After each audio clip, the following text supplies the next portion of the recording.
बिलावल भुट्टो का मुल्क भर में पीटीआई से मुकाबले का ऐलान। पंजाब के अवाम को मायूस न करने का अज़म।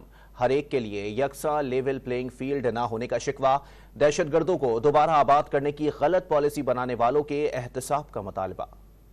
तो हो सकता है, लेकिन हमेशा के लिए आप इलेक्शन से नहीं भाग सकते हो। इलेक्शन ने होना है और मैं जानता हूं कि बाय इलेक्शंस की तरह इस बार भी मुल्तान के अवाम हमें मायूस नहीं करेंगे।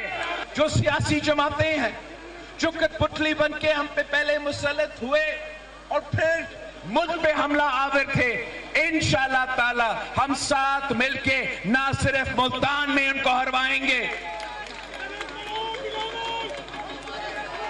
मगर जगह जगह इनका मुकाबला करेंगे, सारे सूबे में उनका मुकाबला करेंगे और जीत आपकी होगी, जीत तीन की होगी, जीत पाकिस्तान पीपल्स पार्टी की होगी।